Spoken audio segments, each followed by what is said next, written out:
Hare Nama eva kevalam kalo nasteva nasteva nasteva gatiranyata. Hare Nama eva kevalam kalo nasteva nasteva nasteva gatiranyata.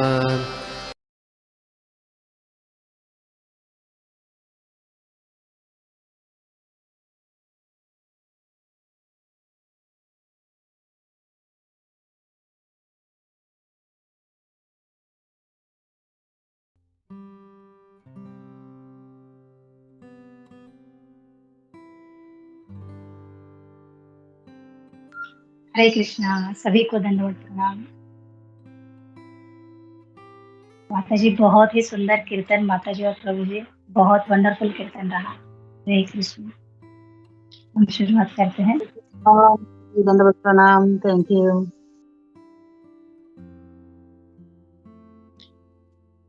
ईश्वरी ईश्वरी आदेश्वरी सुरेश्वरी त्रिवेद भारतीश्वरी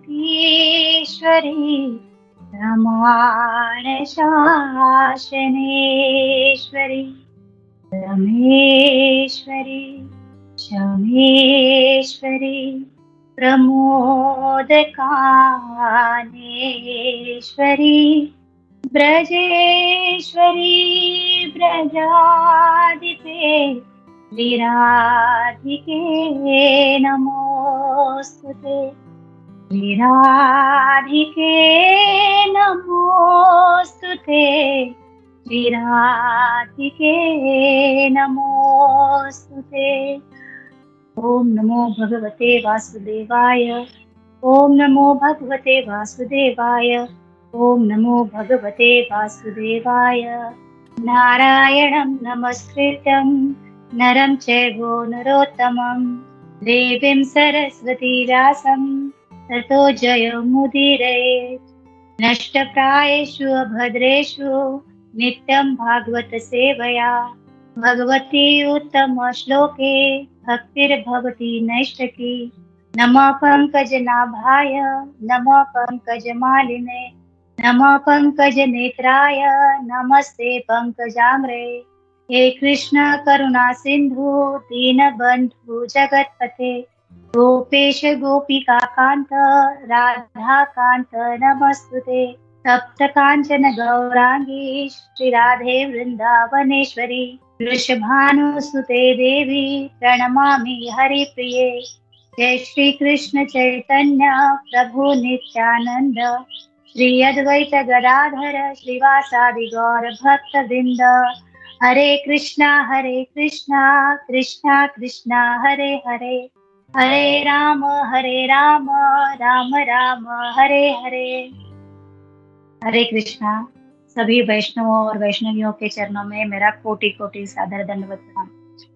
मुझे आज श्रीमद् भागवतम के दूसरे स्कंद के 9वें अध्याय के 24वें श्लोक की सेवा दी गई है। आप सबसे प्रार्थना है, आशीर्वाद है, मेरी सेवा के लिए आप मुझे ब्लेस करें। तो हम पहले श्लोक पढ़ लेते हैं। सृजामि तपसे वैदम ग्रसामि तपसा पुनः बिभर्मि तपसा विश्वं वीर्यं मे दुश्चरं तपः। सृजामि तपसे वैदं ग्रसामि तपसा पुनः बिभर्मि तपसा विश्वं वीर्यं मे दुश्चरं तपः। सृजामि तपसे वेदं ग्रसामि तपसा पुनः बिभर्मि तपसा विश्वं वीर्यं मे दुश्चरं तपः। अनुवाद श्रील प्रभुपाद के द्वारा। श्रील प्रभुपाद की जय। मैं ऐसे ही तप से इस विश्व की रचना करना चाहता हूँ, इसी शक्ति से इसका पालन करता हूँ और इसी से इसको अपने में लीन करता हूँ। अतः तप ही वास्तविक शक्ति है। इसका तात्पर्य छोटा ही है, हम इसको भी पढ़ लेंगे। तात्पर्य: तपस्या करते समय मनुष्य को श्री भगवान के धाम लौट जाने का संकल्प करना चाहिए और इसके लिए सभी प्रकार के कष्ट सहने हेतु तैयार रहना चाहिए। भौतिक संपत्ति, नाम तथा यश के लिए भी तो कठिन तपस्या करनी पड़ती है, क्योंकि उसके बिना कोई भी भौतिक संसार में प्रसिद्ध नहीं हो सकता। तो फिर भक्ति की सिद्धि के लिए ही कठिन तपस्या क्यों नहीं करनी होती है? सुविधा संपन्न सरल जीवन तथा दिव्य साक्षात्कार के लिए पूर्णता की प्राप्ति दोनों साथ साथ संभव नहीं है। श्री भगवान कोई भी जीवात्मा से अधिक चतुर है, अतः वे देखना चाहते हैं कि भक्तिमय सेवा के लिए भक्त कितना कष्ट उठाता है। तपस्या का आदेश श्री भगवान से सीधे या प्रामाणिक गुरु के माध्यम से प्राप्त होता है, और यह आदेश चाहे कितना ही कष्टप्रद क्यों न लगे, इसका पालन करना ही कठिन तपस्या है। जो इस नियम का दृढ़ता से पालन करता है, उसे निश्चित रूप से श्री भगवान की कृपा प्राप्त करने में सफलता प्राप्त होती है। नमो विष्णुपादाय कृष्ण पृष्ठाय भूतले श्रीमते भक्ति वेदांत स्वामी इति नामिने नमस्ते सारस्वते देवी गौरवाणी प्रचारिणे निर्विशेष शून्यवादी पाश्चात्य देशतारिणे। ओम अज्ञानतिमिरान्धस्य ज्ञानाञ्जनशलाकया चक्षुरुन्मिलितं येन तस्मै श्रीगुरुवे नमः। नमो विष्णु। जय श्री कृष्ण चैतन्य प्रभु नित्यानंद श्री अद्वैत गदाधर श्रीवासादि गौर भक्तवृंद। हरे कृष्ण कृष्ण कृष्ण हरे हरे, हरे राम राम राम हरे हरे। हरे कृष्णा। बहुत ही सुंदर श्लोक है ये मेरे जैसे लोगों के लिए है, जो बार बार पढ़ते भी है, सुनते भी है, लेकिन आचरण में नहीं ला पाते हैं। तो यहाँ पे बता रहे हैं, भगवान बता रहे हैं यहाँ पे कि क्या करना पड़ेगा, तपस्या करनी पड़ेगी। और यहाँ पे सुखदेव गोस्वामी कह रहे हैं कि हम भौतिक जीवन में ना भौतिक उपलब्धियां पाने के लिए, सुविधा पाने के लिए हम कितने प्रयास करते हैं।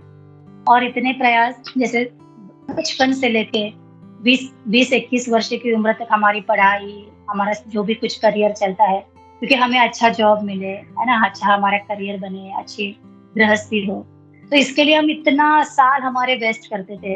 इतने साल का हमारी ये तपस्या होती है एक अच्छा लाइफ जीने के लिए। तो यहाँ पे सुखदेव गोस्वामी कहते हैं कि आध्यात्मिक जीवन के लिए क्या किया आपने, क्योंकि ये जो आत्मा है ना, ये एक दिन ये शरीर छोड़ देगी, फिर उसके बाद क्या, है ना, इसके बारे में भी सोचना चाहिए। तो इसलिए प्रहलाद महाराज अपनी कथाओं में कहते हैं, प्रार्थनाओं में कहते हैं कि हमें बचपन से ही इसकी आदत डालनी चाहिए कि हमारी आत्मा को ये तपस्या करने की आदत लगनी चाहिए। हमारे आत्मा को इस भवबंधन से छूटने के लिए प्रयास करना चाहिए।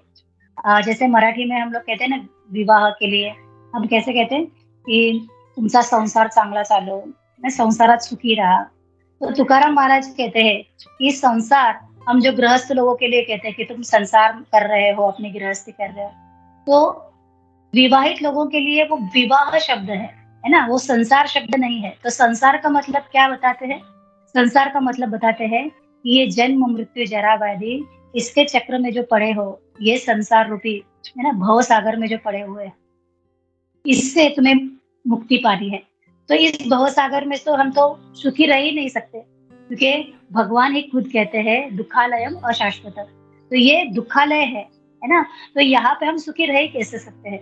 तो प्रहलाद महाराज भी कहते हैं कि इसलिए हमें बचपन से ही हमें वो आदत डाल देनी चाहिए कि हम भगवान के नामों का स्मरण कर सके, हम भगवान के लिए तपस्या कर सके। देखिए, जब हमारे ये तुकाराम महाराज के अभंग में भी पढ़ रही थी, तो उसमें से ये मेरे माइंड में वही सब चलता आ रहा है। तो तुकाराम महाराज बताते हैं कि जब हम कोई हमारे घर में चला जाता है, तो चला जाने के बाद वो जो रोते हैं, तो रोते रोते क्या कहते हैं कि तुम चले गए, अब मेरा क्या होगा, तुम मेरे लिए सुबह मुझे जगाते थे, तुम मुझे सुबह ये लाके देते थे, तुम रात को मेरे लिए ये करते थे, अब मेरा सब कौन करेगा। तो अभी भी वो सोच रहे हैं कि तुम मेरे लिए तुम ये सब करते थे, है ना, अब मेरा क्या होगा। लेकिन जो मर गया है उसका अभी क्या होगा, उसके बारे में नहीं सोचते कि उसकी आत्मा अभी क्या करेगी, है ना, उसकी आत्मा को नरक मिलेगा या वो कौन से और धाम में चला जाएगा। उसके बारे में नहीं सोच रहा है कोई। तो सब लोग क्या सोच रहे हैं, मेरा क्या होगा, मुझे क्या मिलेगा, अब मेरा देखभाल कौन करेगा, है ना। तो यहाँ पे सब लोग अपने लिए ही सोच रहे हैं। तो तुकाराम महाराज कह रहे हैं, इसलिए अपने जीते ही ना अपने आत्मा का विकास करो, अपने आत्मा को उस भगवान के धाम लेके जाने का प्रयास करो। तो ये धीरे धीरे ही क्यों ना, लेकिन होता जरूर जाएगा।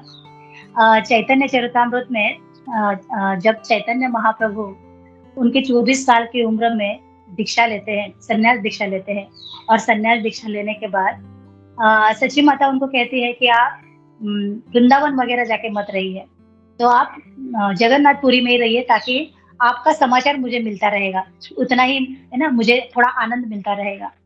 तो महाप्रभु जब जगन्नाथपुरी में वास कर रहे थे, तो उनके मन में अपने जो उनके बड़े भाई थे विश्वरूप, उनके बारे में उनको ख्याल आता है कि मेरे बड़े भाई का क्या हुआ था।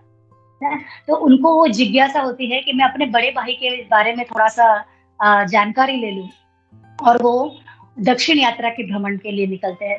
और जब वो दक्षिण यात्रा के भ्रमण में निकलते हैं, तो अपना ज्यादा से ज्यादा समय चैतन्य महाप्रभु ने 4 महीने का काल श्रीरंगम में उन्होंने गुजारा था। और जैसे महाप्रभु के जीवन में ये जो 4 महीने हैं, जहाँ पे उन्होंने इतना ज्यादा लंबा समय बिताया, और महाराष्ट्र के पंढरपुर में 11 दिन उन्होंने बिताए, ये 2 समय बताए जाते हैं कि महाप्रभु ज्यादा से ज्यादा समय कहीं पे रहे होंगे।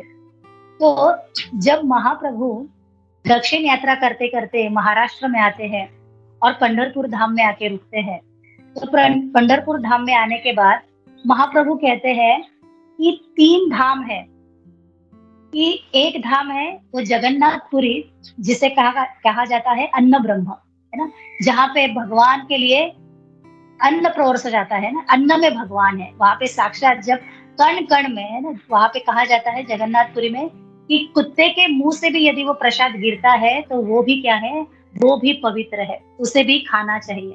तो इतना अन्न का महत्व है, अन्न अन्न में भगवान वहां पे वास करते हैं। तो जगन्नाथपुरी में भगवान अन्न ब्रह्म के रूप में है, बालाजी में भगवान कंचन ब्रह्म के रूप में है ना। भगवान कैसे ऐश्वर्यशाली है, हम लोग देखेंगे बालाजी कैसे एकदम ऐश्वर्यशाली है, बहुत एकदम सजे धजे पूरे ऐश्वर्य से लबालब है बालाजी। और उनका एक हाथ ऐसे भी होता है ना, बालाजी इस मुद्रा में खड़े होते हैं। तो सब लोग कहते हैं क्या है कि बालाजी ऐसे खड़े हैं तो क्या पैसे दे रहे हैं, है ना, लक्ष्मी का वरदान दे रहे हैं। लेकिन जो वैष्णव है वो कहते हैं कि बालाजी कहते हैं कि मेरे चरणों में, है ना, मेरे चरणों में ध्यान दो, अपना सारा जो तुम्हारा जो पूरा तपस्या है वो क्या करो, मेरे चरणों में लगाओ, है ना, हमेशा मेरे चरणों का ध्यान करो। तो ये कंचन ब्रह्म है। अभी चैतन्य महाप्रभु कहते हैं तो ये पंढरपुर धाम क्या है, तो ये पंढरपुर धाम चैतन्य महाप्रभु कहते हैं ये नाद ब्रह्म है। तो नाद ब्रह्म है, यानी यहाँ पे जो कीर्तन होता है, यहाँ पे जो भगवान के नामों का उच्चारण होता है, उसके उच्चारण में, उसके नाद में भगवान वास करते हैं, उसके कण कण में भगवान वास करते हैं। तो जब आषाढ़ी एकादशी, कार्तिक एकादशी आती है, तो वहां पे वृंदावन चंद्र वहां पे आ जाते हैं, वृंदावन चंद्र वहां पे प्रकट होते हैं। और बाकी के दिनों में वहां पे द्वारका चंद्र वहां पे वास करते हैं। तो इस तरह से अभी चैतन्य महाप्रभु जब वहां पे 11 दिन रुके पंढरपुर धाम में, तो वहां पे एक ब्राह्मण आता है और महाप्रभु से कहता है कि सेम आपके जैसा ही एक ब्राह्मण है यहाँ पे, है ना, वो आपके जैसा ही है, बहुत तेजस्वी है, आपके जैसे कपड़े परिधान करता है, हरी हरी कहता रहता है ना, आपके जैसा ही है, तो मैं आपको उनसे मिलवा देता हूँ। और चैतन्य महाप्रभु को उनके पास लेके जाता है। तो वो जो ब्राह्मण थे, वो जो वैष्णव थे, वो थे श्रीरंगपुरी। तो ये जो है श्रीरंगपुरी, ये चैतन्य महाप्रभु के जो दीक्षा गुरु है, उनके गुरु बंधु है, यानी ईश्वरपुरी के वो गुरु बंधु है। तो ऐसे ये श्रीरंगपुरी जब चैतन्य महाप्रभु से मिलते हैं, तो देखिए जब 2 वैष्णव आपस में मिलते हैं तो बस कृष्ण कथा और कृष्ण कथा। तो 7 दिन तक ये सब कृष्ण कथा पे ही बातें उनकी हो रही है ना। कोई किसी को नहीं पूछ रहा है कि तुम कहाँ से हो, तुम कहाँ से आए हो, कुछ भी नहीं, बस तुम क्या हो, तुम्हारे हृदय में कृष्ण है, मेरे हृदय में कृष्ण है, और ये 2 कृष्ण आपस में बात कर रहे हैं। और 7 दिन हो जाने के बाद अभी श्रीरंगपुरी चैतन्य महाप्रभु से पूछते हो कि अरे हमने पूछा ही नहीं तुम कहाँ से आए हो, तो तुम कहाँ से आए हो? तो चैतन्य महाप्रभु कहते हैं कि मैं नवदीप धाम से आया हूँ। तो नवदीप धाम का नाम सुनते ही श्रीरंगपुरी कहते हैं अरे वाह वाह वाह, नवदीप धाम में मैं एक वैष्णव परिवार में गया था। क्या परिवार है वो, इतना सज्जन परिवार है। वो परिवार के मुखिया थे जगन्नाथ मिश्र। इतने सदाचारी, इतने सद्वर्तनीय वो आचरण है उनका, उनके जो आव भगत है, उनका जो आगत्य था, उससे तो मैं इतना प्रभावित हो गया, इतना उन्होंने मेरा आगत्य किया है। और उनकी जो पत्नी है वो क्या है, जगन माता है।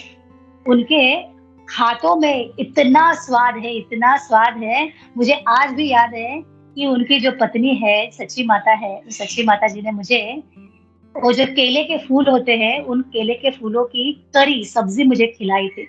और उस सब्जी का स्वाद मेरे मुख से अभी भी नहीं जा रहा है। तो देखिए कि जब दो वैष्णव आपस में बात करें तो सिर्फ कृष्ण कथा ही हो। और जब वैष्णवों को कोई भोजन भी परोसा जाए तो वो ऐसे परोसा जाए ना कि वो वैष्णव उसे कभी भूल ना पाए। तो ये क्वालिटी होनी चाहिए, जो मुझ में तो जरा भी नहीं है। तो इतना सुंदर श्रीरंगपुरी बता रहे हैं कि इतना सच्ची माता के हाथों में वो स्वाद है कि मैं अभी भी उन दोनों को भूल नहीं पा रहा हूँ। और अभी चैतन्य महाप्रभु समझ जाते हैं कि ये जो गुरु है, ये मेरे बचपन में मेरे घर में आए हुए थे। और अभी वहां से श्रीरंगपुरी पे चले जाते हैं। फिर अभी वहां पे चैतन्य महाप्रभु और कुछ दिन रुकते हैं और उसी समय उनको संत तुकाराम महाराज वहां पे आके मिलते हैं। संत तुकाराम महाराज से वो अपने उनके अभंग भी सुनते हैं। तुकाराम महाराज को दीक्षा दे देते हैं। और ये जो हरिनाम है, वो हरिनाम का प्रचार फिर तुकाराम महाराज सब जगह पे अपने हरिनाम की ध्वनि से हरिनाम का पूरा प्रचार करने लग जाते हैं। और ये जो तुकाराम महाराज के अभंग है, उसमें से कुछ अभंग चैतन्य चरितामृत में भी चैतन्य महाप्रभु ने उनको अपने इसमें समाप्त किया है। तो अभी यहाँ से चैतन्य महाप्रभु जब चले जाते हैं, चले जाने के बाद अभी नहीं, जब ये जो श्रीरंगपुरी से उनकी जब वार्ता हो रही थी, तब उनको उस वार्ता में एक बात पता चलती है चैतन्य महाप्रभु को कि बोलते बोलते श्रीरंगपुरी कहते हैं कि यहाँ पे एक बहुत ही बड़े तपस्वी थे, है ना। जैसे जगन्नाथ मिश्र के जो पुत्र है, बड़े पुत्र विश्वरूप, वो यहाँ पे पूरे भ्रमण करके, पूरे भारत का भ्रमण करके यहाँ पे आए हुए थे। और यहाँ पे आने के बाद उन्होंने दीक्षा ली और उनका नाम पड़ गया है शंकरारण्य। और इन शंकरारण्य ने यहाँ पे इन्होंने तपस्या ली, इन्होंने यहाँ पे समाधि कर ली अपनी, यहाँ पे ये समाधिनस्थ हो गए थे। और ये सुन के चैतन्य महाप्रभु बहुत विवल हो जाते हैं, बहुत दुखी हो जाते हैं। लेकिन उनको इस बात से खुशी भी मिलती है कि जिस प्रयास से ना, जिस संकल्प से मैं मन में लेके आया था, उनके बारे में उनको जानकारी मिल जाती है। और फिर चैतन्य महाप्रभु यहाँ से जगन्नाथपुर के लिए रवाना हो जाते हैं। फिर यहाँ पे और एक घटना घटी है ना, ये जो पंढरपुर क्षेत्र है यहाँ पे, तो जो माधवेंद्रपुरी के शिष्य थे लक्ष्मीपति तीर्थ, लक्ष्मीपति तीर्थ भी भ्रमण करते हुए यहाँ पे आते हैं पंढरपुर धाम में। और पंढरपुर धाम में आने के बाद एक दिन जब वहाँ पे वो शाम के समय सब अपना प्रसाद वगैरह लेके जब वो आराम करते हैं, तो उनको स्वप्न में बलराम जी आते हैं। लक्ष्मीपति तीर्थ ये बलराम जी के बहुत बड़े भक्त थे। वो बलराम जी के मंत्रों का उच्चारण करते थे, बलराम जी की ही सेवा करते थे। तो साक्षात बलराम जी उनके स्वप्न में आते हैं और कहते हैं कि कल तुम्हारे सामने एक मेरे जैसा दिखने वाला ही एक सन्यासी आएगा, एक शिष्य आएगा, है ना। तुम उसको दीक्षा दे देना, तुम उसको मेरा मंत्र दे देना और उसको दीक्षित कर देना।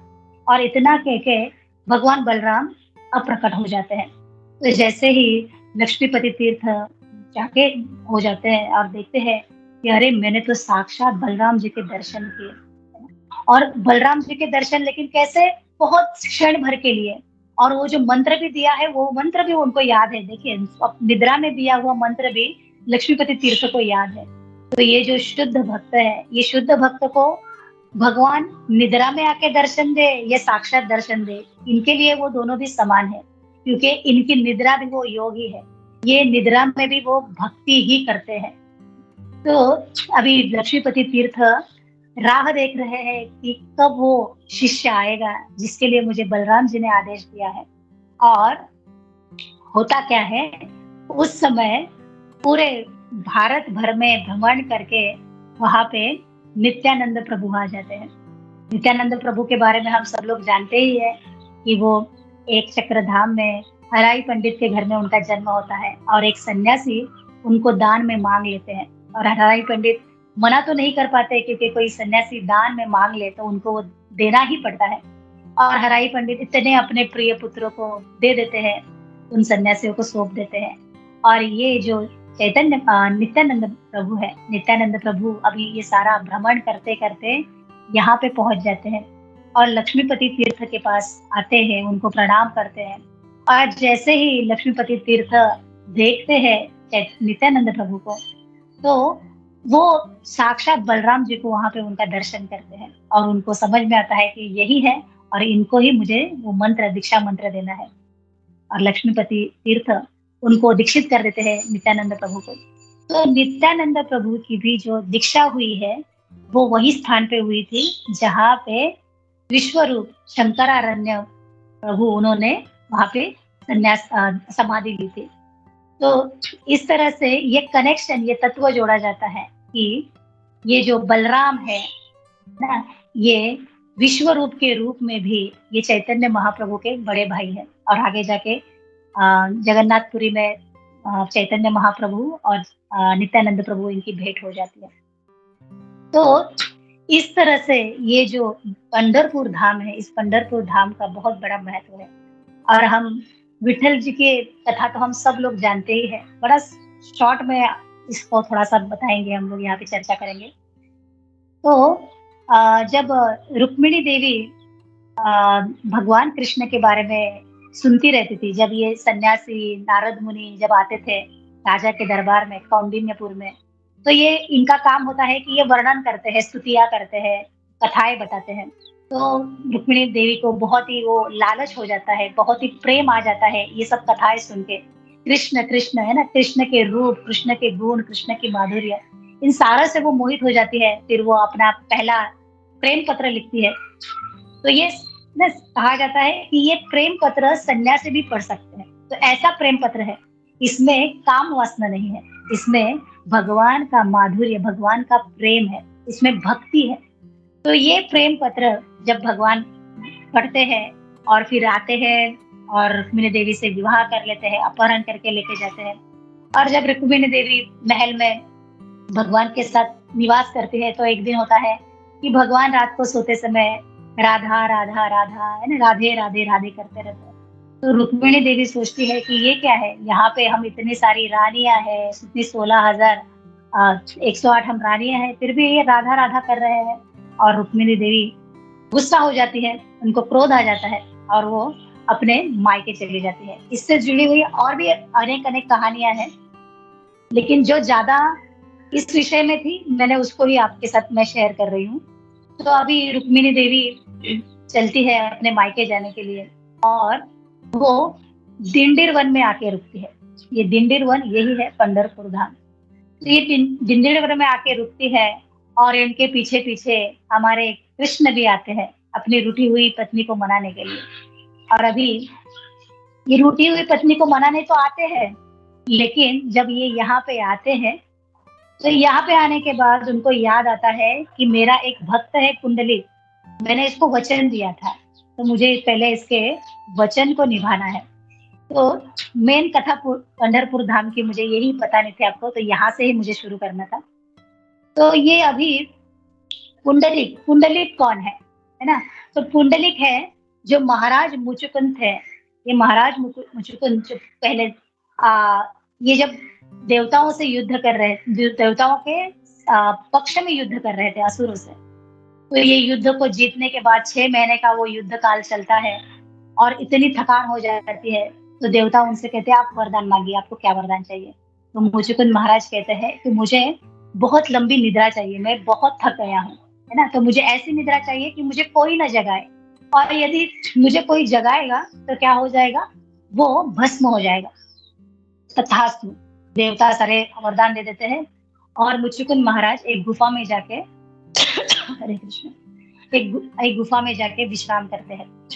और अभी उस समय होता क्या है कि जरासंध के वध के पश्चात काल यवन भगवान कृष्ण के पीछे पड़ जाता है, और ये काल यवन भगवान से युद्ध करने की इच्छा में भगवान का पीछा करते करते भगवान क्या करते हैं कि उसको इस गुफा तक लेके आते हैं, है ना। भगवान भी उसके साथ थोड़ा छल करके उसको, अभी भगवान तो परमात्मा है, परमात्मा सभी के जीव, सभी के हृदयों में है, तो भगवान को पता है कि मुचुकुंद कहाँ पे सोए हैं, है ना, क्योंकि उनके हृदय में भी है, तो भगवान को रास्ता भी पता है कहाँ पे जाना है।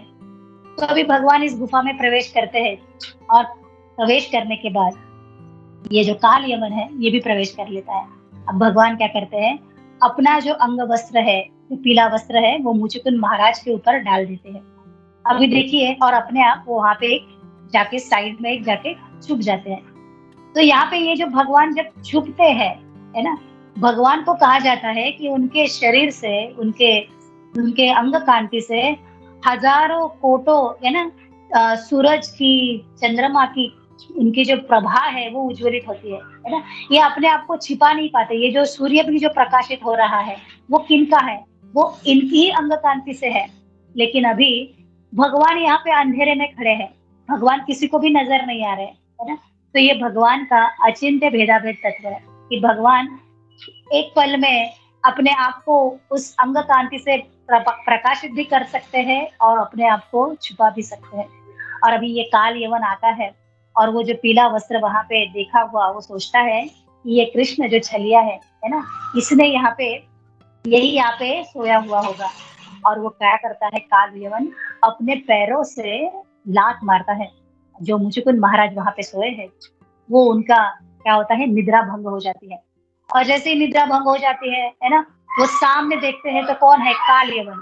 तो उनकी आंखों से एक प्रकाश, एक अग्नि आ जाती है, करके आता है ना, जैसे टीवी सीरियल में दिखाते हैं वैसे।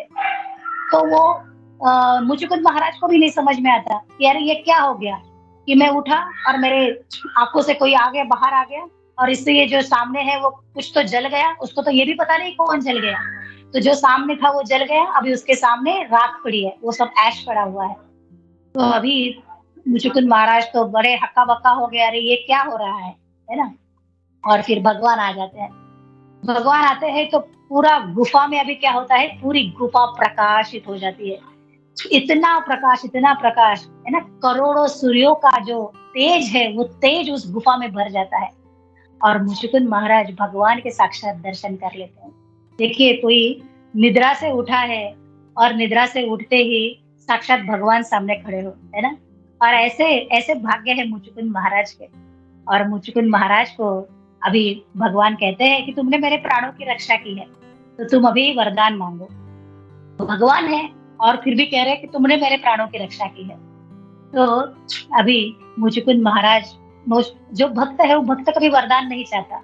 वो कभी भी किसी का, जब कुछ भगवान के लिए कुछ कार्य करे तो उसके लिए वो कोई फल की अपेक्षा नहीं रखता है। तो मुचुकुंद महाराज मना कर देते हैं, लेकिन फिर भी भगवान वरदान दे देते हैं कि तुम एक वैष्णव परिवार में जन्म लोगे, है ना। एक पुंडलिक के रूप में तुम एक वैष्णव परिवार के रूप में जन्म लोगे और तुम मेरी सेवा करोगे।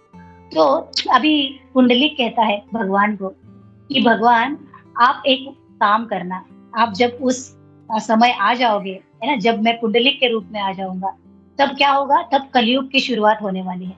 और ये कलयुग का जीव कैसा है, ये कलयुग का जीव बड़ा ही दुर्भागी होगा, है ना। तो इस दुर्भाग्य जीव के लिए आप इतनी कृपा कर देना कि भले उसने कोई तप नहीं किया है, उसने कोई पुण्य नहीं किया है, लेकिन जब ये आपके पंढरपुर धाम में आ जाए तो आप उसको आपके प्रेम की प्राप्ति करा देना, है ना। आप उसको अपने दर्शन करा देना। और भगवान उसको तथास्तु कहते हैं। तो ऐसे अभी ये पुंडलिक एक वैष्णव परिवार में जन्म लेते हैं। उनके माता पिता बहुत ही सदाचारी वैष्णव है, लेकिन ये जो पुंडलिक है वो बचपन से ही कैसे है, बड़े एरोगेंट है। ये माता पिता की बात नहीं मानते हैं। माता पिता कहते हैं कि पुंडलिक थोड़ा जप किया करो, है ना, वैष्णवों का थोड़ा सा रिस्पेक्ट किया करो। लेकिन ये पुंडलिक है कि वैष्णवों का कभी रिस्पेक्ट नहीं करना, उनका अनादर करते रहना।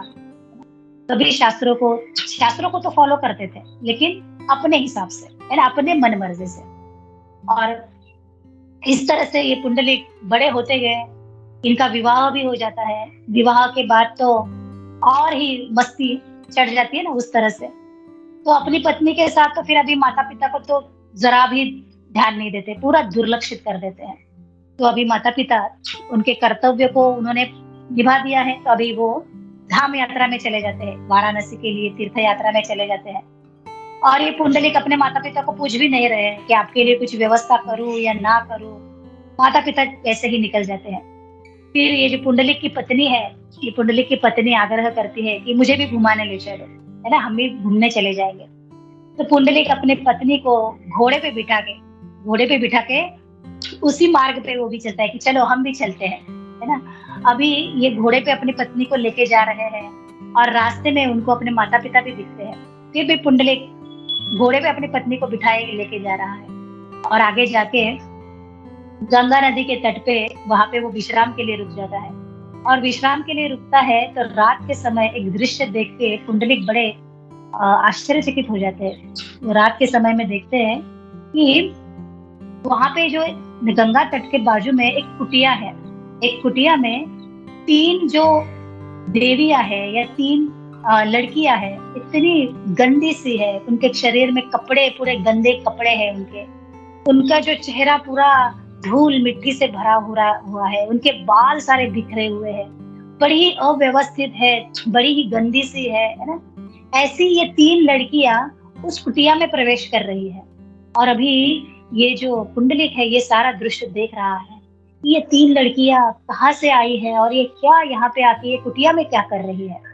और जब सुबह ब्रह्म मुहूर्त होता है तो ब्रह्म मुहूर्त में वो देखता है कि उस कुटिया से बहुत ही सुंदर, बहुत ही स्वच्छ और इतनी रूपवान, इतनी तेजस्वी, इतनी तेजोमय कांति वाली 3 लड़कियां बाहर निकलती हैं।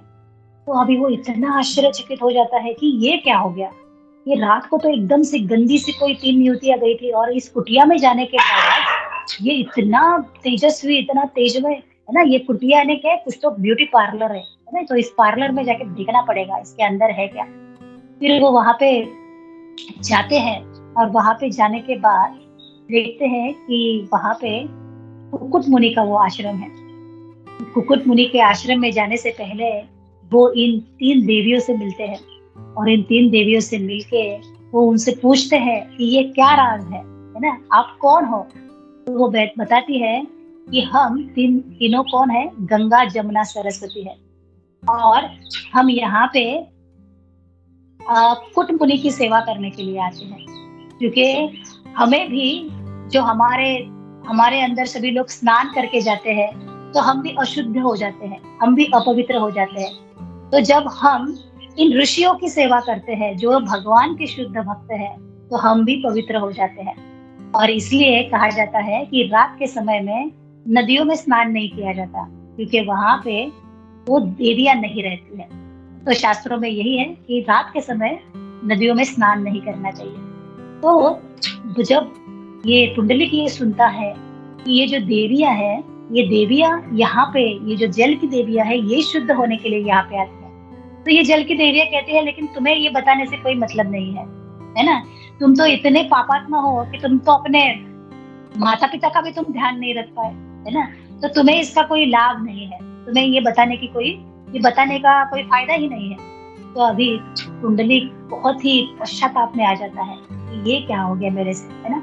और वो कुकुट मुनि के आश्रम में प्रवेश करता है, कुकुट मुनि से प्रार्थना करता है और उनको क्षमा याचना करता है। उसके जो इतने उसने गलतियां करी है अपने माता पिता के प्रति, है ना, उन गलतियों का उसको क्या हो जाता है, उसको रियलाइजेशन होना शुरू हो जाता है। और अभी कुकुट मुनि के आश्रम में आने के बाद कुकुट मुनि से आशीर्वाद लेके, कुकुट मुनि से मंत्र लेके पुंडलिक अपने धाम के लिए फिर से निकल पड़ता है। और रास्ते में जब उनके माता पिता मिलते हैं तो माता पिता को भी उठा के अपने साथ में लेके आता है। और अभी ये पुंडलिक अपने माता पिता की ऐसी सेवा करता है, ऐसी सेवा करता है कि हर एक चीज अपने हाथों से माता पिता के लिए, है ना।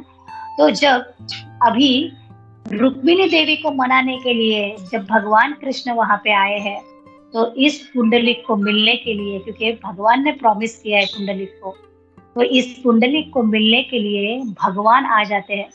और भगवान आते हैं पुंडलिक के घर पे।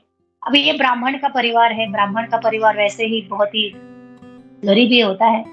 तो अभी भगवान वहां पे आए हैं, भगवान आवाज देते हैं पुंडलिक को, और पुंडलिक अपने माता पिता के सेवा में लगे हुए, अपनी गोद में उन्होंने माता पिता के सर को रखा है। तो अभी पुंडलिक उठ नहीं पा रहे हैं। तो पुंडलिक कहते हैं भगवान को, वहां पे जो एक ईट ब्रिक्स था वो ईट उठा के फेंक देते हैं दरवाजे के पास, और भगवान को कहते हैं कि यहाँ पे थोड़ा खड़े रहिए, है ना, मैं माता पिता की सेवा कर रहा हूँ।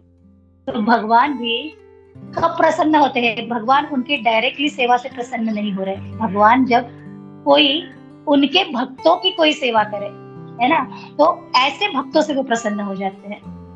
और पुंडलिक की जो माता पिता है वो तो साक्षात वैष्णव है ही, और ऐसे वैष्णवों की वो जो सेवा कर रहे हैं वो देख के भगवान यहाँ पे बहुत प्रसन्न हो रहे हैं। फिर वो सेवा करने के बाद पुंडलिक जो भगवान कृष्ण सामने खड़े हैं, है ना, उनसे उनकी सेवा करते हैं, उनसे आशीर्वाद मांगते हैं कि आप यहीं पे विराजमान हो जाइए, और ये जो कलयुग के इतने सारे जो पतित है, जो मंद सुमंद मते, है ना, ऐसे जो लोग हैं उनका उद्धार कीजिए। और यहाँ पे भगवान पुंडलिक के कहने पे भगवान यहाँ पे विराजमान होते हैं। तो जो ये ईट है, जो ब्रिक्स है ना, तो ये ईट क्या है? तो ये ईट भी जैसे मराठी में इसको वीट कहते हैं। तो वीट तो मराठी में शब्द है वीट, यानी हमें फ्रस्ट्रेशन, हमें अच्छा नहीं लगता, तो वीट कहते हैं मराठी में उस शब्द को। तो ये वीट कौन है? तो ये ईट है इंद्र। इंद्र सब जगह पे, जैसे गोवर्धन लीला में भगवान को नाराज कर देते हैं, है ना, बहुत सारी लीला है जब भगवान को वो अप्रसन्न करते हैं। तो अभी और वृत्रासुर की भी वो कथा है, तो उसमें भी इंद्र तो थोड़ा सा होता क्या है, इंद्र को अभी अपना प्रायश्चित करना है।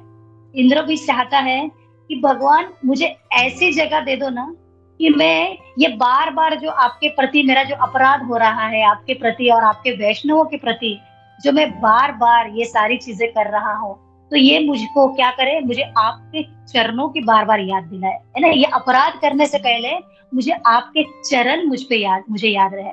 और इसलिए जब ये इंद्र जब ऐसे प्रार्थना करता है तो वृत्रासुर की जो कहानी आती है, तो वृत्रासुर इंद्र को श्राप दे देते हैं कि तुम क्या बनोगे, तुम ईट बन जाओगे।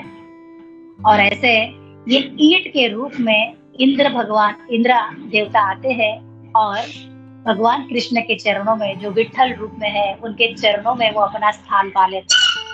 तो यहाँ पे तुकाराम महाराज कहते हैं, तुकाराम महाराज बताते हैं कि ये हमारा कलयुग के जीवों का ऐसा ही हमारा वर्तन है कि हमारा मंद है, भाग्य हमारा मंद है, हमारी गति। हम लोग कहते हैं कि अरे मंद कहाँ है, हम तो इतना भाग दौड़ करते हैं, है ना। अमेरिका में तो देखिए लोग 3-3, 4-4 शिफ्ट करते हैं, तो किस लिए करते हैं? पैसा कमाने के लिए, और सुविधा चाहिए लाइफ में, लग्जरियस सारी सुविधा मिलनी चाहिए। तो सुविधा मिलती है, कपड़े धोने के लिए वॉशिंग मशीन आ जाता है, पैदल चलने के बजाय कार आ जाती है, हेलीकॉप्टर आ जाता है, समय बच रहा है ना। तो तुकाराम महाराज कहते हैं समय तो बच रहा है, लेकिन समय बचा के क्या कर रहे हो, है ना, इसका चिंतन करो कि इतनी सारी सुविधाएं, तुमने इतना कमाया समय बचाने के लिए, लेकिन वो समय बचा के तुमने क्या किया? उस बचे हुए समय को तुमने कहाँ पे व्यस्त किया, है ना। ये सबसे पूर्ण महत्वपूर्ण है। तो ये जो हमारा समय है, जो हमारा बचा हुआ समय है ना, जो हमने इतनी सारी लग्जरियस हमारे जीवन में सुविधाएं प्राप्त करी है ताकि हमें समय मिले, तो ये जो समय, ये जो हमें वक्त मिला है, ये हमें इस पंढरीनाथ के, इस विठ्ठल के चरणों में लगाना है। ऐसे ही हमारी नित्य, है ना, श्रद्धया नित्यम स्वचेष्टितम, मैं चैतन्य महाप्रभु कहते हैं कि श्रद्धा, इतनी श्रद्धा हो कि भगवान मुझे तुम्हारे किसी भी बात पे, है ना, मुझे कभी भी कोई डाउट ना होना चाहिए, इतनी श्रद्धा हो कि हाँ जो भी मेरे साथ हो रहा है बस भगवान की कृपा से, इतनी मेरी श्रद्धा हो। फिर क्या हो, नित्यम, नित्य हो, उसमें कभी कोई खंड ना हो, है ना। एक दिन भी ऐसा ना जाए कि कभी मुझे याद दिलाना पड़े, है ना। नित्य मेरे मुख से भगवान तुम्हारे नाम का स्मरण होता रहे। और कैसे हो, स्वचेष्टितम, स्वचेष्टितम यानी मुझे कोई प्रयास ही ना करना पड़े, वो अपने आप ही, है ना। मैं कभी किसी से मिलता हूँ, कभी किसी से बात करता हूँ, तो बस मुझे कृष्ण कृष्ण कृष्ण, मुझे बस तुम ही दिखने लगो, मुझे हर चीज में मैं तुम्हें दर्शन कर पाऊं, ऐसा स्वतः मुझे वो चेष्टा मेरी हो, है ना। इस तरह से महाप्रभु कहते हैं। और यही हमारा भी प्रयास हो, मेरा भी यही प्रयास हो कि श्रद्धया नित्यम और स्वचेष्टितम। तो ये कह के मैं अपने शब्दों को यहाँ विराम दूंगी। मेरे से जो भी गलतियां हुई है उसके लिए मैं आपसे सभी से क्षमा चाहती हूँ। और जो भी मैं कह पा रही हूँ मेरे गुरु की कृपा है। All glories to Gurudev, all glories to Gurudev, all glories to गुरुदेव। हरे कृष्णा, दंडवत।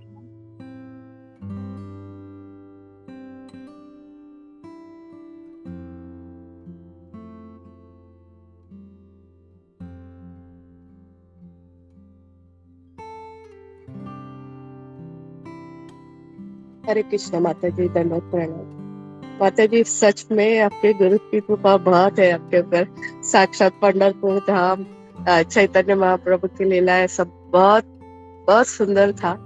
और जो इंद्र को भी शाप मिला तो कितना वरदान हो गया। जो भगवान के चरण के नाखून के दर्शन के लिए सब तरसते हैं, तो उन्हें तो भगवान के चरणों के नीचे ईंट बनने का सौभाग्य मिला।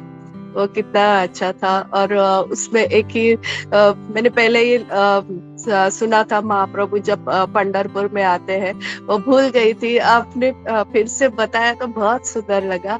उसमें एक पॉइंट सिर्फ ऐड करना है कि महाप्रभु जब जगन्नाथपुरी में जाते थे तो हमें पता है रत्नवेदी के पास तो कभी गए नहीं महाप्रभु, बाहर से दूर से ही दर्शन करते थे। तो उनके मन में हमेशा इच्छा रहती थी कि मैं कब कृष्ण के गले लग जाऊं, कब उन्हें। तो तभी जब पंढरपुर में आए थे तभी तो पंढरपुर में कृष्ण को गले लगाया जाता था ना। तो महाप्रभु आए थे और तब उन्हें गले लग गए थे, तो उनकी वो इच्छा बहुत पूरी हुई थी। उन्हें बहुत अच्छा लगा था वहां पर। हरे कृष्णा, बहुत सुंदर क्लास था माता जी, बहुत बहुत धन्यवाद। श्री कृष्णा माता जी, धन्यवाद प्रणाम। बहुत सुंदर माता जी, बहुत सुंदर आपने बताया कि महाप्रभु ने, है ना, आलिंगन किया था भगवान को, है ना। सच में ये बहुत ही सुंदर है। और उस समय में एक पीरियड था जब हम विठल भगवान को आलिंगन कर सकते थे, लेकिन बाद में वो प्रतिबंध हो गया और उनके चरणों पे हम माथा टेक सकते हैं। बहुत सुंदर माता जी। एक शुद्ध वैष्णव के मुख से जब सुनो ना, बहुत प्रसन्नता मिलती है माता जी। हरि बोल, हरि बोल, हरि बोल। माता जी शायद आपकी तबीयत ठीक नहीं है, आपके आवाज से लग रहा है ऐसा। हरे कृष्ण। जी माता जी। हरे कृष्णा, दंडवत प्रणाम सभी को। माता जी, मेरा तो क्लास आज मिस हो गया तो मैं बहुत दुख हो रहा है। बट बोलते ना कि जो एंड का मैंने सुना वही शायद मेरे लिए, ऐसा लग रहा था मेरे लिए ही है। पंचिंग लाइन जो थी वो थी कि समय बचा के हम क्या कर लेते हैं। हम हमेशा बेनिफिट सोचते हैं, हमें मटीरियली कई बार किसी के मुंह से सुनते हैं, हमारे खुद के मुंह से भी ऐसा होता निकलता है कि जब फायदा होता है तो मुझे फायदा क्या, मुझे फायदा क्या, मुझे फायदा क्या। हम फायदे का सोचते हैं और हमें वो मिलता है तो हमें खुशी होती है। लेकिन जैसे आपका ये पंचिंग लाइन जो था ना कि समय बचा के हमने क्या कर किया आने से, तो ये मेरे लिए है कि समय बचा के मतलब जो समय मिलता है उस समय एकदम व्यर्थ नहीं करना चाहिए और ज्यादा हमें प्रयास करना चाहिए भक्ति के लिए। तो ये बहुत अच्छी लाइन थी माता जी, मुझे बहुत एकदम दिल को छू गई। तो थैंक यू सो मच माता जी। और अभी आलिंगन की बात से मुझे एक छोटा सा बात बोलना था कि थोड़े साल पहले हमारी भी वो जगन्नाथ जी की कृपा हो गई थी हमारे पे।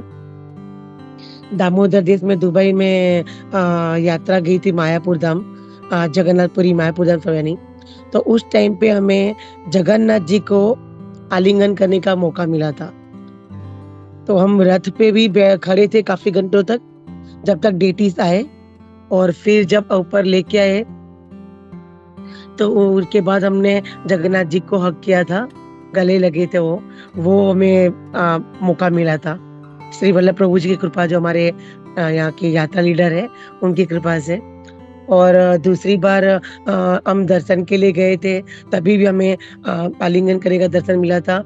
और वो जगन्नाथ जी को, बलराम जी को जो लेके आते ना, ऐसे मतलब पूरा ऐसे डांस करा के वो भी हमें इतना इतना इतना क्लोज से देखने मिला था, जैसे लाइक समझो हम ऐसे 2 स्टेज 2-3 नीचे उतरे तो हम ऐसे टच कर सके, इतना हम क्लोज में थे। तो वो भी मतलब भगवान की कृपा है, श्री वल्लभ प्रभु जी की कृपा है हमारे वहाँ जो है यात्रा लीडर, कि उनकी वजह से हमें ये दोनों मौके मिले थे। तो थैंक यू सो मच माता जी, बहुत अच्छा लगा सुन के। दुःख हुआ कि आपका क्लास मुझे थोड़ा मिस हो गया, लेकिन वैसे भी आपने काफ़ी टाइम के बाद क्लास दिया था। लेकिन जैसे कुंजेश्वरी माता जी ने बोला ना, माता जी really his always Loknath Sharma ji की कृपा बहुत है आपके ऊपर, कि आप इतना, एक तो आप इतना मीठा बोलती है ना, और इतना ऐसे बोलती है कि सुनते रहो, सुनते रहो, सुनते रहो। तो थैंक यू सो मच माता जी, दंडवत प्रणाम और हरे कृष्णा सभी को। दंडवत प्रणाम सभी को। हरे कृष्ण माता जी, धन्यवाद प्रणाम। माता जी, आप तो इतना सबका स्तुति करते हैं ना, हर क्लास में मैंने देखा है आप में ना वो बहुत सुंदर गुण है माता जी, कि आप सभी को प्रोत्साहित करते रहते हैं। और आप में, आपको तो इतने महाराजों ने दर्शन दिया है, आप इतने महाराजों से मिले हैं। और अभी आप जो कह रहे थे आलिंगन, है ना, आपने भगवान को भी आलिंगन आपको किया है, तो मुझे तो लगता है कि बस आपको आलिंगन करने मात्र से भी मुझे शुद्धि मिल जाएगी माता जी। तो जब आप मिले तो मैं पहले आपको ही आलिंगन कर लूंगी माता जी। हरे कृष्णा, हरे कृष्णा, धन्यवाद प्रणाम। थैंक यू सो मच माता जी, एक वैशाली दूसरी वैशाली को आलिंगन करेंगी। Hare Krishna. Thank you so much माता जी। लेकिन आपने जो बात वो एक बोली ना, सच में माता जी, दामोदर देश में दुबई में रह के हमको इतने महाराजों की, मतलब कल भी अचानक ही तो जैसे ध्यान गया, कह रही हिज ऑलवेज भानुसारी महाराज जी आए हैं, उनके दर्शन हुए कल, इतना अच्छा लगा माता जी, बहुत ही। और मैं ना जब भी टाइम मिलेगा ना, तो मैं हिज ऑलवेज लोकनाथ साई महाराज जी का एक जो छोटी सी बात अभी बता सकती हूँ मैं। कुंजेश्वरी माता जी, हरे कृष्ण माता जी, छोटा सा बात है माता जी। मैं है ना 4-5 साल पहले है ना जी, थैंक यू। 4-5 साल पहले शायद बताया है, लेकिन फिर भी खुशी हो रही है बताने के लिए। 4-5 साल पहले है ना, मैं 3 दिन का कीर्तन मेला होता है, तो मैं बहरीन गई थी कीर्तन मेला में। हम लोग काफी लोग गए थे, तो मैं कीर्तन मेला में बहरीन में गई थी ना, तो रिटर्न में हम लोग सब लोग फ्लाइट के लिए बैठे थे, तो किसी 1-2 प्रभु जी ने आके बोला कि यहाँ पे कहीं पे ना हिज ऑलवेज लोकनाथ साई महाराज जी है।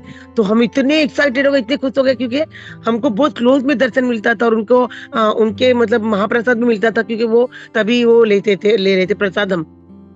बट है ना 2 प्रभु जी जाके बोला कि यहाँ पे ना हिज ऑलवेज लोकनाथ साई महाराज जी है, पर कहाँ पे वो नहीं पता है। तो हम लोग सब लोग है ना लेफ्ट साइड जा रहे हैं, वापिस वहां पे नहीं दिखे, राइट साइड आ रहे, लेफ्ट साइड राइट साइड, ऐसे 3 से 4 बार हो गया। और फिर काफी लोग है ना हताश होकर एक जगह बैठ गए, क्योंकि फ्लाइट का टेंशन था इस वजह से। और पता नहीं किसी ने, पता नहीं कैसे हमें पता चला, हम लोग एंड के जो 3-4 माता जियां थी ना, उनको पता चला, हम लोग वहां पे दौड़ के फिर भी गए, और देखा तो एक कोने में लोकनाथ साई महाराज जी ना, ईश्वर लोकनाथ साई महाराज जी प्रसाद ले रहे थे, और उनके साथ जो उनके सेवादारी थे वो उनको पिरोस रहे थे। तो मैं हम लोग 3-4 माता जी थे, तो मैंने पता नहीं, भगवान बोलते ना, अभी इस बात में हंसी भी आती है और खुशी भी होती है। मैं तो ना बिंदास चली गई महाराज के आगे, तो मैं धन्यवाद कह सकते, तो महाराज है ना, महाराज की स्माइल एकदम एकदम, सब महाराज की स्माइल हम देखते हैं ना, जब हम कोई भी डिवोटी, ऐसा नहीं उनका डिसाइपल, ऐसे नहीं, कोई भी महाराज को देखा है, जब हम आगे जाते हैं ना, उनकी स्माइल इतनी मीठी और इतनी अलग होती है कि हम एकदम वो जैसे बोलते हैं मोहित जैसे हो जाए, ऐसा नहीं। तो मैं ना पता नहीं बुद्धि भगवान ने जैसी चलाई, मैं तो आगे उनके चली गया नहीं, और महाराज के यहाँ दर्शन किए। तो मुझे ऐसे मतलब बस लक्ष्मी जी देनी थी, तो मैंने सेवादारी उनको थे ना, उनको दी यानी से। फिर मैंने महाराज को ऐसे धन्यवाद जैसा किया, तो भगवान ने जो बुद्धि चलाई, मैंने तो महाराज को बोला, महाराज मुझे महा चाहिए, तो महाराज ने मुझे हंसते हुए दे दिया, और मैं इतनी खुश हो गई ना। फिर मेरी वजह से दूसरी 2-3 माता जी वो भी आ गई, फिर उन्होंने वो लिया, और भगवान ने वापस जैसी बुद्धि चलाई, साथ में फोटो निकाले 3-4। तो मुझे वो बात कभी कई बार जब भी महाराज को मैं देखती ना, मुझे खुशी भी होती है और मुझे हंसी आती है कि मैंने ऐसे कैसे महाराज को बोल दिया कि महाराज मुझे माँ चाहिए करके आने से। और फिर माता जी हमने जो दर्शन किया, सब कुछ किया, और फिर ना हम जब रिटर्न में माता जी जा रही थी ना, तो जो लोग को नहीं दर्शन हुआ था वो लोग को दुख हो रहा था, लेकिन जिनको हुआ ना वो बार बार, बृहस्पति तेरी वजह से हमारे दर्शन हुए, तेरी वजह से दर्शन इससे हो रहा। मैंने कहा नहीं, ये ना कृपा थी, भगवान की अरेंजमेंट थी और महाराज की कृपा हमको मिलने वाली थी ना, इसलिए कैसे भी करके मिली या नहीं। और उनकी वजह से वो प्रसादम भी मिला, महामा मिला, तो इतनी खुशी। तो जब भी मैं महाराज को देखती हूँ तो मुझे मेरी ये बात याद आती है कि मैंने कैसे मिस्टेक किया था, कि पता नहीं वो कृष्ण की कृपा जो भगवान ने बुद्धि चलाई।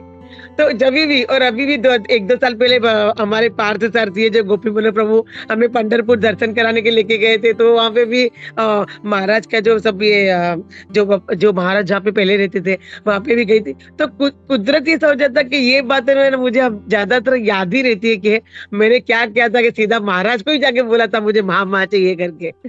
तो ये मुझे बताते भी बहुत खुशी हो रही है और मैं इमोशनल भी हो रही हूँ कि मतलब कितनी कृपा है सब महाराज की हमारे पे, कि किसी न किसी वजह से भगवान हमें वो कृपा मतलब दे ही देते हैं। तो ये मुझे जो हुआ था ना मेरे साथ, वो मुझे लगता है मेरी लाइफ की एंड तक याद रहेगा। तो थैंक यू सो मच माता जी। हरे कृष्णा और धन्यवाद प्रणाम सभी को।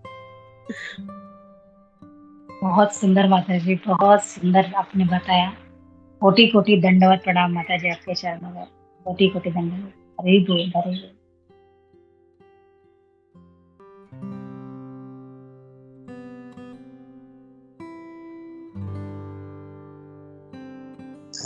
हरे कृष्णा माता जी, दंडवत प्रणाम। बहुत ही अच्छा क्लास था, बहुत ही अच्छा क्लास था। आपने जैसे शुरुआत में जैसे अपने राधा अष्टकम गाती है ना, बहुत अंतर से जब गाते from the bottom of your heart, मेरे को तो आज तो पानी निकल गया आंसू में। मतलब इतना दिल से गाती है।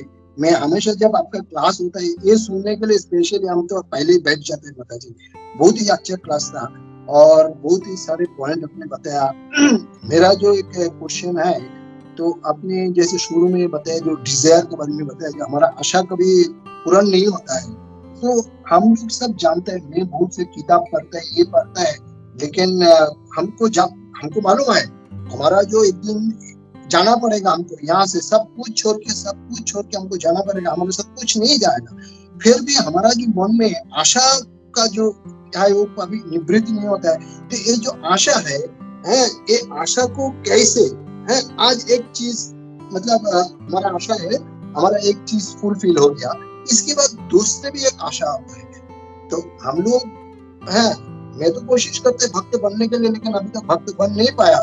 तो ये जो हमारे मन में जो ये आशा है, ये आशा को कैसे निवृत्त करो माता जी, थोड़ा एक्सप्लेन कर पाएंगे माता जी? हरे कृष्ण, धन्यवाद। हरे कृष्णा, धन्यवाद प्रणाम। प्रभु जी आप भी इतने शुद्ध भक्त हैं और आप मुझे पूछ रहे, आपको इसका आंसर भी पता है। आप हमेशा बहुत अच्छे से सब कुछ जानते भी हैं, लेकिन ये मेरी शुद्धता के लिए होगा। मैं इसका प्रयास करूंगी आंसर देने के लिए। प्रभु जी कि हमारे सभी के मन में ना, हमारे मन में वो आशा तो रहती है, हमारी एक इच्छा पूरी हो जाए तो दूसरी इच्छा तो उत्पन्न होती है। लेकिन जब हम ना भक्ति करते करते हमारा एक जो सातत्य हो जाता है, सातत्य यानी जब हम भक्ति में थोड़े से ना दृढ़ हो जाते हैं, तो दृढ़ होते होते हमें थोड़ा सा ये ज्ञान भी आने लगता है कि ये जो भी कुछ है वो सारा भगवान की कृपा से है, ये कृष्ण की कृपा से है ना। मुझे आज कुछ मिल रहा है, मेरे जो ये बच्चे हैं, मेरे बच्चों के साथ कुछ हो रहा है, मेरे घर के साथ कुछ हो रहा है, मेरा कोई नुकसान भी हो रहा है, तो हमारे ना अंदर वो समझ आनी शुरू हो जाती है कि ये जो भी कुछ मिल रहा है वो भगवान की इच्छा से मिल रहा है। और फिर धीरे धीरे हम जब जप करते हैं ना, हमारी साधना जैसे बढ़ती है, 16 माला से आगे जैसे हमारा जप साधना बढ़ता जाएगा, तो धीरे धीरे हमारे हृदय में वो ज्ञान है ना अपने आप आना शुरू होता है कि मुझे जो भी कुछ मिल रहा है ये भगवान की कृपा से ही मिलेगा, और जो भी कुछ नहीं भी मिल रहा है तो भगवान मुझे भक्ति में आगे बढ़ाने के लिए वो चीज नहीं दे रहे हैं, क्योंकि मैं आगे बढ़ूं भक्ति में, इसलिए वो मेरी इच्छा पूरी नहीं हो रही है। तो हमारी इच्छा हो जो भी आती भी है ना, हमारी इच्छा भी होती है, तो हमें उसको भी क्या करना है, उसको भी हमें कृष्ण कॉन्शियसनेस में है ना, उसको भी हमें भक्ति में लगाना है। जैसे मुझे अभी पैसे भी चाहिए, मुझे पैसों की जरूरत है, तो मुझे पैसों की जरूरत है, तो भगवान मुझे पैसे चाहिए, क्यों? क्योंकि मैं बहुत अच्छे से तुम्हारी पूजा कर सकूं, मैं बहुत अच्छे से तुम्हारे अर्चित विग्रहों को मैं बड़े बड़े हार ला सकूं, अलंकार पहना सकूं, वस्त्र ला सकूं, तुम्हें मैं भोग दिला सकूं। तो मुझे और एक घर चाहिए। तो मुझे घर क्यों चाहिए? तो भगवान ये मंदिर ना मैं और बड़ा मंदिर बना सकूं, मैं सभी वैष्णवों को यहाँ पे बुला सकूं, मैं वैष्णव की यहाँ पे सेवा कर सकूं, मेरे घर में रोज आके वैष्णव भोजन कर सके, है ना। तो मुझे ये जो भी कुछ चाहिए तो भगवान ये तुम्हारे लिए ही चाहिए, है ना। मेरी इच्छा है, लेकिन मैं उस मेरी इच्छा को मुझे उस भगवान की सेवा में जोड़ना है। मुझे जो भी चाहिए, है ना, मुझे हर एक चीज चाहिए। किसी को पुत्र चाहिए, पुत्री चाहिए, तो वो भी चाहिए। क्यों चाहिए? क्योंकि भगवान इसको मैं आपकी ही सेवा में आगे जाके लगा सकूं, ये आपकी सेवा करने में मुझे मदद करे, ये आपकी सेवा में मुझे हेल्प कर सके। तो हर चीज में धीरे धीरे धीरे जब हमारा जप बढ़ेगा, हमारी साधना बढ़ती जाएगी, तो ना हमारी बुद्धि का ऐसे विकास होता जाएगा। हमें हर चीज में, हर बात में हमें भगवान की कृपा ही दिखाई देगी, हमें हर चीज में भगवान का संदेश ही दिखाई देगा। और तब ना धीरे धीरे हमारी इच्छाएं फिर वो शमित हो जाएगी, है ना। इच्छाएं तो रहेंगी, लेकिन वो अवांछित इच्छाएं वो नहीं रहेंगी प्रभु जी। हमारी इच्छाएं फिर क्या होगी? कृष्ण की प्रसन्नता के लिए भी, कि कृष्ण किससे प्रसन्न होंगे, कृष्ण को किससे खुशी मिलती है, कृष्ण क्या चाहते हैं, इसके पीछे फिर हमारी इच्छाएं हमारी कन्वर्ट होती जाएगी प्रभु जी। हरे कृष्णा प्रभु जी, दंडवत प्रणाम प्रभु जी। थैंक यू माता जी। शायद मैंने प्रेयर नहीं किया अभी तक भगवान से, इसलिए मेरा मन में वही आशा रहते हैं जो भगवान आप जो कुछ भी देता है आपका काम पे लगाएंगे, आपका मतलब प्रसाद में लगाएंगे, भक्त को कोई नया भक्त काम पे लगाएंगे। शायद वो प्रेयर मेरे से नहीं हुआ, तो इसीलिए मेरा मन में और आशा होता है। दूसरे एक और बात होती है, हम थोड़ा पहले लास्ट मंथ में माता जी चारधाम में गया था, तो हमारे घर पे एक बड़ा चोरी हो गया है, बहुत कुछ लेके गया। हाँ, तो इसके बाद मेरा मन में जैसे और भी ज्यादा आशा बढ़ गया। जो एक्चुअल में दुबई में था माता जी, तो दुबई में आपको तो मालूम है इंडिया का हालत क्या है। तो हम लोग दुबई में जितना थोड़ा कमाते हैं, तो इंडिया में उसका मतलब 1/4 भी नहीं होता है हम लोग से। तो हमारा जब नुकसान हो गया, मन में जैसे और भी आशा आ रही, इतना बड़ा नुकसान हो गया, तो अभी कैसे उसको पूरा करो, चलो और एक बार कभी बाहर जाऊं ना, क्या करो। ये जो मन में चीज ना हमेशा इसके बाद क्या भटकते रहते हैं, क्या करूं, कैसे इसको पूरा करूं, बेटा कभी खर्चा, ये खर्चा है, ये मन में क्या है हमेशा भटकते रहते हैं। तो इसलिए वाले माता जी का थोड़ा एक क्वेश्चन डाल रहे हूँ जी। थैंक यू माता जी। हरे कृष्ण प्रणाम। हरे कृष्ण प्रभु जी। जैसे प्रभु जी है ना, आप बोल रहे हैं कि आपके घर में चोरी हुई बोलते, तो भक्त के जीवन में जब ऐसा कुछ होता है ना, तो मैंने भी एक बार महाराज से एक क्वेश्चन पूछा था कि भक्त के साथ जब ऐसी चीजें होती है कि चोरी होती है या कुछ किसी को आप कोई आके आपको ब्लेम करता है, आपको ताने सुनाता है ना, तो भक्त के जीवन में जब ऐसे कुछ होगा तो हमें कैसे रिएक्ट करना चाहिए? तो इसका मुझे उत्तर ऐसे मिला था कि ये जो हमारा भक्त का जीवन है ना, तो भगवान चाहते हैं कि अभी इसी जन्म में तुम्हें आना है ना, प्रयास करो। तो मैं क्या करूंगा, इसी जन्म में वो सारी तुम्हारी जो लेन देन जितनी भी तुमने पूर्व जन्म में की थी ना, उसको यही में साफ कर देंगे। तो जब भी अभी मेरे भी यहाँ पे अभी रिसेंटली चोरी हुई है, 2 महीने पहले ही हमारी एक बहुत बड़ी चीज थी, वो चोरी हो गई थी। तो हमें पता भी था चोर कौन है ना, हम लोग सोसाइटी में जाके वो कर भी सकते थे, लेकिन मेरे प्रभु जी ने कहा कि नहीं ठीक है, उसका कुछ तो हमारा पूर्व जन्म का लेना होगा ना, तो उसने ले लिया, उस बात को छोड़ दो, है ना, उसको हम लोग अभी ध्यान नहीं देंगे। यदि वो चीज फिर से आनी है तो वो आ जाएगी, लेकिन वो जानी है, इसका मतलब वो कुछ तो हमारा पूर्व जन्म का था, इसलिए वो चला गया। क्योंकि भगवान इसी जन्म में वो सारा निपटाना चाहते हैं, हमें फिर से बार बार जन्म अभी नहीं लेना है। भगवान कहते हैं अभी इसी जन्म में सब कुछ ले लो, वो बीमारी भी है तो बीमारी भी इसी जन्म में ले लो, जो भी कुछ है वो इसी जन्म में लेके अपना पूरा कोटा साफ कर लो। लेकिन अभी उसके लिए तुम और कोई कर्म मत करो, है ना। जैसे मैं अभी मेरी जो चीज चोरी हो गई थी, उसको मैं चोर को पकड़वा लेती, मुझे पता है, मैं उसको ब्लेम करती, उसको मैं जेल में डाल देती, पुलिस आ जाते हैं, तो वो क्या होता है, मेरा कर्म और बढ़ जाता है ना। जैसे हमारे एक रिलेटिव से मैंने एक बार बात भी हुई थी, तब इसके बारे में हुआ था कि वो हमारे रिलेटिव थे, वो मुझे बहुत गालियां वगैरह दे रहे थे, बहुत मुझे भला बुरा सुना रहे थे। तो मुझे बहुत दुख हो रहा था कि क्या मुझे इतना गालियां सुना रहे, लेकिन तब मुझ में थोड़ा सा उतना पेशेंस आ गया था कि मैं उनके वो बात को सुन पाई। मैंने वो सब कुछ, मैंने उनको पलट के कुछ भी नहीं कहा। एक बार मेरा स्वभाव ऐसे था कि मैं बहुत ही तू तड़ाक करके बात करने वाली थी, कि मुझे सब लोग आरडीएक्स कहते थे, कि आरडीएक्स बॉम्ब है, कि इसके ऊपर कोई बोला तो ये 10 फेंक देगी उसके ऊपर। तो लेकिन वो धीरे धीरे वो आ गई शांतता थोड़ी सी, और फिर मैंने उनकी बातों को पूरा सुन लिया। उन्होंने जितनी गालियां दी, जितना भी किया, तो मुझे फिर महाराज की वो बात आ गई कि महाराज कहते हैं ये पूर्व जन्म में तुमने कुछ तो किया था, तो वो अब बैच के साथ मिलेगा, अभी तुम्हें ज्यादा मिलेगा उसका, है ना, क्योंकि उसका उसके साथ इंटरेस्ट भी जुड़ा होगा मुद्दल के साथ। तो मुझे तब लगा कि ये जो माता जी मुझे इतना गालियां दे रही है, इतना सुना रही है, इसका मतलब पिछले जन्म में मैंने इनको इतना परेशान किया था, मैंने इनको इतनी तकलीफें दी थी। और वो जब मुझे बोल रहे थे ना, तो मैं मेरे मन में बस यही चिंतन चल रहा था कि मैंने इनको इतनी तकलीफ दी होगी, मैंने इनको इतना भला बुरा कहा होगा, बाप रे, आज मुझे इतनी यातना हो रही है तो उस समय उनको कितनी हुई होगी। और बस ये सोचते सोचते ना मुझे उन माता जी के लिए जरा भी बुरा नहीं लगा, मुझे कुछ भी उनके बारे में दुख नहीं, मुझे कुछ भी उनके बारे में क्रोध भी नहीं रहा, है ना। तो थोड़ा सा प्रभु जी हम लोग इस तरह से इस बात को समझे तो शायद हमारे मन में भी फिर वो क्रोध नहीं रहेगा, उसके लिए कुछ गिलानी भी नहीं रहेगी। हरे कृष्ण प्रभु, हरे Krishna. Thank you, Mataji, for sharing wonderful story. Thank you, Mataji. Hare Krishna, Pranam.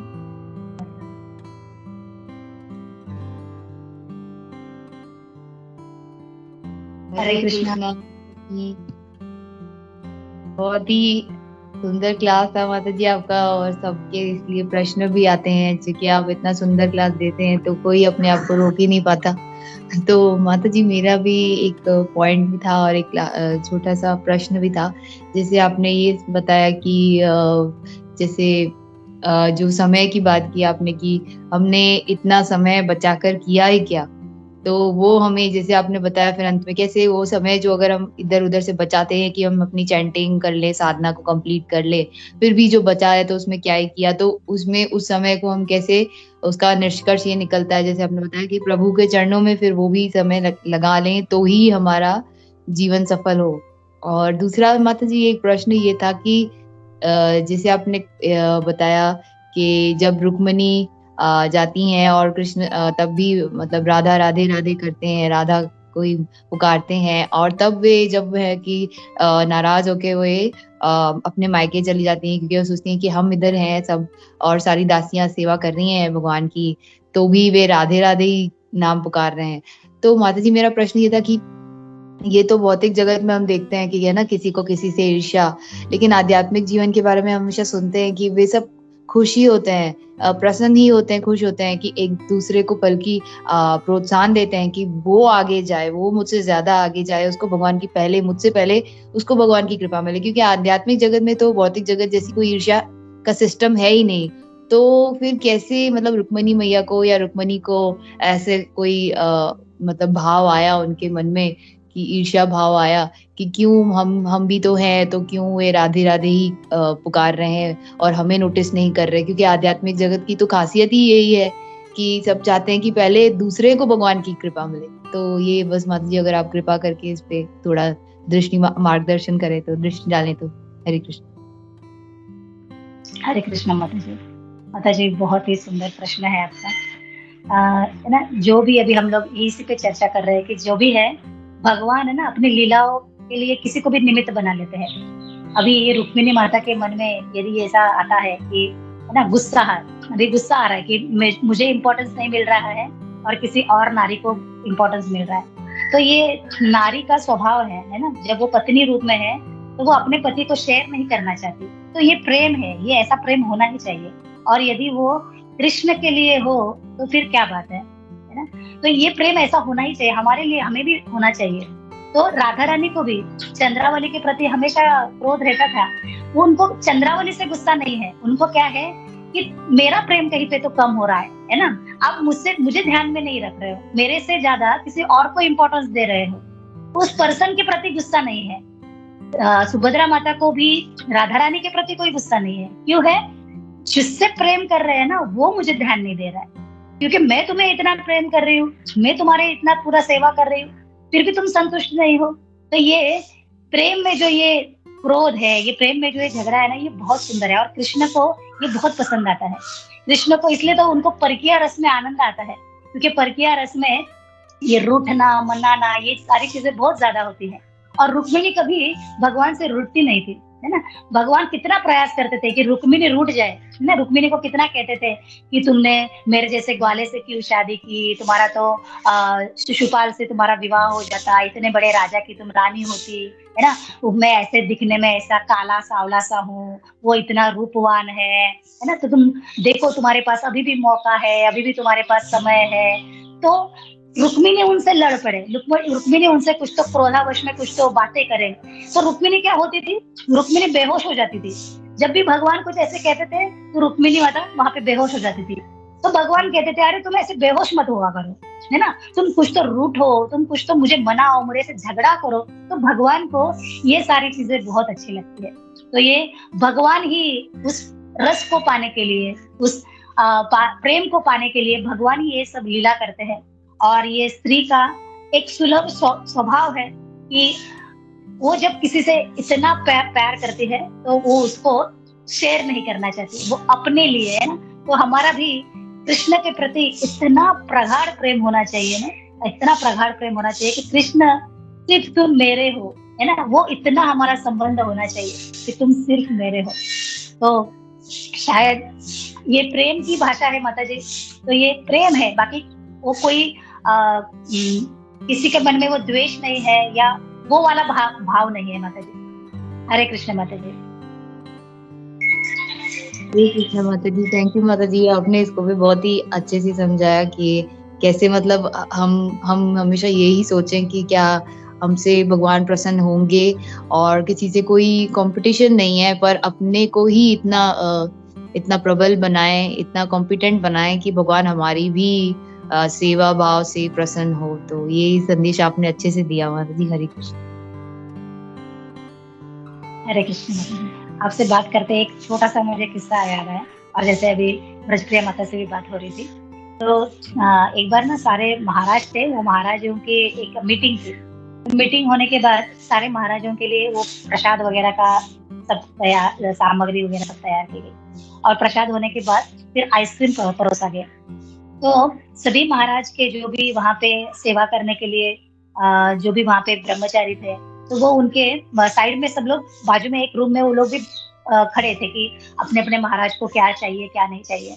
तो जब सबको भोजन के पश्चात वो आइसक्रीम सर्व किया गया, तो गिरिराज महाराज थे वहां पे। तो गिरिराज महाराज के सामने जब आइसक्रीम रखा गया, तो उनकी जो सेवा में जो ब्रह्मचारी लगे हुए थे, वो ब्रह्मचारी तुरंत आ गए उस कक्ष में, वहां पे आ गए और उन्होंने महाराज के सामने से वो आइसक्रीम का कप लेके गए और उसको गायब कर दिया। तो सारे महाराज देखने लगे कैसे उद्दंड है ना। कुछ पूछा नहीं, कुछ बोला नहीं, सीधा उठाया वो और निकल गया, है ना। कुछ भी बताया नहीं। और फिर बाजू में जो भक्तिचारू महाराज थे, गिरिराज महाराज के बाजू में भक्तिचारू महाराज कहने लगे कि ये क्या है ब्रह्मचारी ऐसा कि आपको पूछा भी नहीं और पूरा उठा के लेके गया, वैसे ही वो आइसक्रीम का कप। तो गिरिराज महाराज कहते हैं, गिरिराज महाराज तो वैसे ही बड़े सॉफ्ट है, तो गिरिराज महाराज कहने लगे, आप पता नहीं कभी कभी ऐसे करता है ये, है ना। मुझे भी थोड़ा सा आश्चर्य होता है इसके स्वभाव से, तो ऐसे कर लेता है ये कभी कभी। मुझे भी कभी कभी बड़ा समझ में नहीं आता ये ऐसे क्यों करता है, लेकिन होता है इसके साथ कभी कभी। तो आज भी इसने ऐसे ही किया। और महाराज ऐसे हंस के फिर वो मीटिंग वहां पे समाप्त हो गई। और महाराज जब बाहर आए तो उस ब्रह्मचारी को कहने लगे, थैंक यू वेरी मच, तुमने मुझे आज बचा लिया। तो वो ब्रह्मचारी जानता था कि महाराज को आइसक्रीम से एलर्जी है, महाराज आइसक्रीम नहीं खा सकते। तो उसने वो तुरंत ही कि सभी महाराज लोग उसको बोल रहे हैं, वहां के सब ब्रह्मचारी उसको बोल रहे हैं कि तुम कितने ऐसे, तुमने कैसे दृढ़ता दिखाई कि तुम चले गए और वहां से लेके आए। तो सबके ताने भी सुने, सबके बातें भी सुनी, लेकिन उसने अपनी सेवा में कहीं कमी नहीं छोड़ी, है ना। कि महाराज को नहीं देना है तो नहीं देना है, और महाराज इससे प्रसन्न हो गए। तो बस हमें भी यही सेवा को ऐसे ही रखना है, भले कोई हमें कितना भी कुछ कहे। हमें गुरु के प्रति जो हमारा कर्तव्य है उसको हमेशा एक ध्यान में रखना है, लक्ष्य में रखना है। हरे Krishna.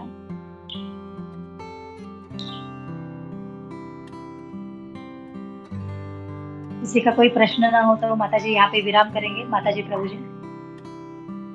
All glories to Gurudev, all glories to Gurudev, all glories to Srila Prabhupada. वांछा कल्पतरुभ्यश्च कृपा सिन्धुभ्यैव च पतितानां पावनेभ्यो वैष्णवेभ्यो नमो नमः।